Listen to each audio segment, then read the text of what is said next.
ভয় লাগছে কেন? আপনি ঢাকার বুকে বাইতুল মুকাররম জামে মসজিদে খুতবা দেন, আপনি খুতবা দিবেন একজন নায়েবে রাসূল হিসেবে, বুকে বল নিয়ে যা হবে হবে। আপনি খুতবায় উঠে মিম্বরে উঠে বলবেন যেই ভাষা রাসূল বললেন, যেই বক্তব্য রাসূল দিলেন।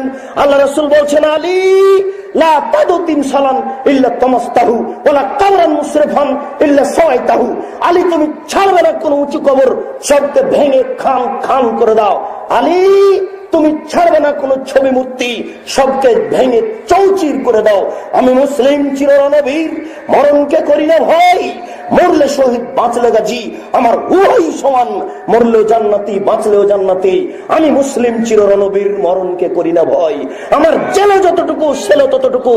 আপনি এইভাবে বলবেন, 24 ঘন্টার মধ্যে দেশের মাটিতে যত ছবি মূর্তি আছে সবকে ভেঙে চৌচির করে দাও, খান খান করে দাও।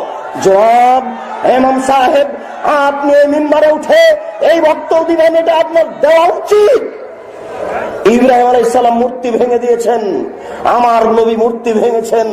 মূর্তি ভাঙার নীতি হচ্ছে মুসলমানের নীতি। মূর্তি মুসলমানের গোস্তের সাথে লেগে আছে, মূর্তি ভাঙা নীতি। মুসলমানের রক্তের সাথে লেগে আছে, মূর্তি ভাঙা নীতি। মুসলমান কোনোদিন মূর্তি গড়াতে পারে না, মুসলমান কোনোদিন মূর্তিকে মূল্যায়ন করতে পারে না, মুসলমান কোনোদিন মূর্তিকে শ্রদ্ধা করতে পারে না। ইব্রাহিম আলাইহিস সালামকে বলা হয়েছিল, আপনি যাবেন না আমাদের সাথে মেলায়? তিনি বলেছেন, না আমি যাব না। তিনি বললেন, তাল্লাহে লা আকিদান্না আসনামাকুম, অবশ্যই যখন তোমরা আমার অগোচরে চলে যাবে তখন আমি তোমাদের এই মূর্তিগুলিকে একেবারে ভেঙে খান খান করে দেব। এই কথা তিনি বললেন। ফাজালাহুম জুজাজ, তিনি মূর্তিগুলিকে একেবারে চৌচির করে দিলেন। মাত্র যে বড় মূর্তিটি ছিল সেই মূর্তিটিকে তিনি রেখে দিলেন, তারা এসে যেন বোকা সাজে। ইব্রাহিম আলাইহিস সালাম সমস্ত মূর্তিকে ভেঙে দিয়েছিলেন। আমার নবী মুহাম্মদ সাল্লাল্লাহু আলাইহি সাল্লাম যেদিন কাবা ঘরে ঢুকলেন, সেদিন এই লাঠি হাতে করে ঢুকলেন। লাঠি হাতে করে কাবা ঘরে ঢুকে বললেন, জাল হক, এসেছে সত্য, ওয়াজাহাকাল বাতিল, চলে গেছে মিথ্যে।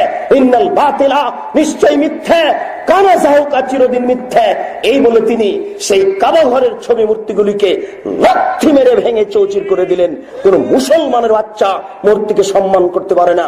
এই মাঠে যত উপস্থিত জনগণ দিনী ভাই আছেন, আজকে বাড়িতে গিয়ে, কালকে বাড়িতে গিয়ে প্রথম কাজ হবে, যত আপনার বাপের মায়ের আত্মীয় স্বজনের ছবি মূর্তি আছে, পুতুল আছে, শোকেজ আছে, সবকে ভেঙে চৌচির করা। এটা জরুরি। যদি আপনি না করেন তাহলে আপনি একজন মুনাফিক মুসলমান। শুনুন, আপনার পিতার মূর্তি আপনাকে ভাঙতে কষ্ট হয় কেন? মুহাম্মদ সাল্লাল্লাহু আলাইহি সাল্লাম বাপের মূর্তি ভেঙে দিলেন। 1 মিনিট আমার দিকে লক্ষ্য করুন, 1 মিনিট আপনাকে আমি দেখাই মুহাম্মদ সাল্লাল্লাহু আলাইহি সাল্লাম বাপের মূর্তি ভাঙলেন কিনা। তিনি জিবরাইলের সাথে যাচ্ছেন মেরাজে।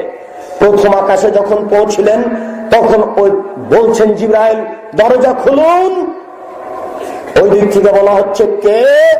তিনি বলছেন, জিবরাইল। সাথে কে? মুহাম্মদ সাল্লাল্লাহু আলাইহি সাল্লাম। আপনাকে কি পাঠানো হয়েছিল? জি, পাঠানো হয়েছিল। দরজা খোলা হলো, খুলতেই দেখছেন আদম আলাইহিস সালাম বসে আছেন। জিবরাইল আলাইহিস সালাম বললেন, হো আদম, হো আবুকা ফাসাল্লাম আলাইহি, ইনি হচ্ছেন আদম, ইনি হচ্ছেন আপনার পিতা, আপনি তাকে সালাম দেন। আমাদের নবী একটু আগিয়ে গিয়ে আদম আলাইহিস সালামকে সালাম দিলেন। আসসালামু আলাইকুম ইয়া আবি, ও আমার আব্বা আপনাকে সালাম। তখন আদম আলাইহিস সালাম বলছেন, ওয়া আলাইকাস সালাম ইয়া ইবনি সালেহ, ও নবী সালেহ, ও আমার সৎ ছেলে, ও সৎ নবী, তোমাকেও সালাম। এই বলে তিনি উপরে চলে গেলেন। আপনার সতর্কতার জন্য এখানে একটা কথা বলে যাচ্ছি।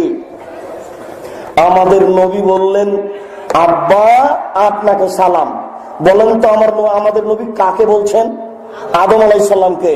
তখন আদম আলাইহিস সালাম বলছেন, ও আমার সৎ ছেলে, তোমাকেও সালাম। আদম হচ্ছেন মাটির তৈরি, সবাই জানে, আর আমার নবী হবেন নূরের তৈরি। আরে বুদ্ধি বিদ্যা না হয় নেই তো মুফাসসির সাহেবের কি একটু বুদ্ধিও নেই? যে বাপ হবেন মাটির তৈরি আর বেটা হবেন নূরের তৈরি, এটা হয় কি করে? বাপ বেটা একজন হবেন মাটির তৈরি আর একজন হবেন নূরের তৈরি। আরে বিদ্যা নেই, একটু তো বুদ্ধিও থাকতে হবে, যে কথা তো সমাজে চলতে হবে। জিবরাইল আলাইহিস সালাম চলে গেলেন সপ্তম আকাশের উপরে। সপ্তম আকাশের উপরে যখন গেলেন তখন দেখলেন ইব্রাহিম আলাইহিস সালাম বসে আছেন। জিবরাইল আলাইহিস সালাম বললেন, হোয়া ইব্রাহিম হোয়া আবুকা ফাসাল্লাম আলাইহি, তিনি হচ্ছেন ইব্রাহিম, তিনি আপনার পিতা, আপনি তাকে সালাম দেন। আমাদের নবী আগিয়ে গেলেন, আগিয়ে গিয়ে বলছেন, আসসালামু আলাইকুম ইয়া আবি, ও আমার আব্বা, আপনাকে সালাম। তখন ইব্রাহিম আলাইহিস সালাম বলছেন, ওয়া আলাইকুস সালাম ইয়া ইবনি সলেহ ও নবী সলেহ, ও আমার সৎ ছেলে, ও সৎ নবী, তোমাকেও সালাম। যেই ভাষা আদম আলাইহিস সালাম বলেছেন সেই ভাষা ইব্রাহিম আলাইহিস সালাম বললেন। অর্থাৎ আমাদের নবী ইব্রাহিম আলাইহিস সালামকে বললেন আব্বা, আর ইব্রাহিম আলাইহিস সালাম আমাদের নবীকে বললেন ছেলে। ইব্রাহিম আলাইহিস সালাম আর আমাদের নবী বাপ বেটা। এবার যখন তিনি কাবা ঘরে ঢুকলেন, কাবা ঘরের ছবি মূর্তিগুলো ছিল ইব্রাহিমের, কাবা ঘরে মূর্তিগুলি ছিল ইসমাইলের, ইসহাকের। তিনি লাঠি হাতে করে কাবা ঘরে ঢুকে সব মূর্তিগুলি ভেঙে খান খান করে দিলেন, চৌচির করে দিলেন। নিজের বাপের মূর্তিকে সম্মান করলেন না। মুসলমান কোনোদিন মূর্তি তৈরি করতে পারে না, মুসলমান কোনোদিন মূর্তি গড়তে পারে না, মুসলমান কোনোদিন মূর্তিকে সহ্য করতে পারে না। আমি বলেছিলাম এদেশের এলাকার মেয়রকে গত বছর, জনাব পিতার মূর্তি বানাচ্ছেন কেন, চলবে না, এখানে বসে এখানে বলেছিলাম, জনাব মেয়র সাহেব আমাকে বলছেন যে মাওলানা বারকুল্লাহ আমাকে ফতোয়া দিয়েছে করা যায়। যেই না কিয়ামত পর্যন্ত হবে না। এই জাতি মূর্তি ভেঙে দেওয়ার জন্য এসেছে। মুসলমান কোনদিন মূর্তিকে সম্মান করতে পারে না, অসম্ভব হতে পারে না। জাতিকে বলে জানাচ্ছি, জেল বলে ভাবি না, শেল বলে ভাবি না, যতক্ষণ পর্যন্ত দেহে শ্বাস আছে ততক্ষণ পর্যন্ত হাদিসের অনুবাদ করবো ইনশাআল্লাহ। এই দেশের মাটিতে যদি হিন্দু কথা বলতে পারে, এই দেশের মাটিতে যদি ইহুদি কথা বলতে পারে, এই দেশের মাটিতে যদি খ্রিস্টান কথা বলতে পারে, আমি আব্দুল রাজ্জাক এই দেশের মাটিতে হাদিসের অনুবাদ করতে পারি। আমি এই দেশের মাটিতে হাদিসের অনুবাদ করতে পারি। দেশবাসী জেনে রাখো, দেশ শ্বাস থাকাকালীন অনুবাদ করবই করব, দেশ দেহে শ্বাস থাকাকালীন অনুবাদ করবই করব। নবী বলেছেন, আলী ছাড়বে না কোন ছবি মূর্তি, সবকে ভেঙে খান খান করে দাও। তুমি ছাড়বে না কোন উঁচু কবর, তুমি সবকে ভেঙে সমান করে দাও। মুসলিম জনাব জজ হাইকোর্টের মালিক জজ সাহেব, আপনাকে বলে রাখছি, আপনি মনে রাখুন, কালকে যদি আমাকে আদালতে দাঁড়াতে হয় তাহলে আমি মুসলিম শরীফ খুলে আপনার সামনে অনুবাদ করে দেখাবো।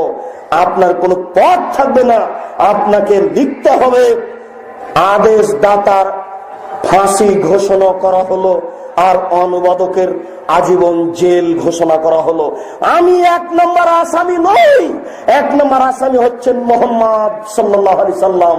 তিনি হলেন আদেশ দাতা, আমি হলাম অনুবাদক। তিনি হলেন আদেশ দাতা, আমি হলাম অনুবাদক। তিনি হলেন আদেশ দাতা, আমি হলাম অনুবাদক। জজ সাহেব, হাইকোর্ট জজ কোর্টের আপনাকে অনুরোধ করে বলছি, আপনি আমাকে এক নম্বর আসামি করতে পারবেন না, অসম্ভব। এক নম্বর আসামি হচ্ছেন মোহাম্মদ সাল্লাল্লাহু আলাইহি সাল্লাম। তিনি হচ্ছেন আদেশ দাতা, আমি হলাম অনুবাদক। জাতিকে বলে রাখছি, জাতি যেন এই ছবি মূর্তিকে মরা পর্যন্ত কোনোদিন মূল্যায়ন না করে।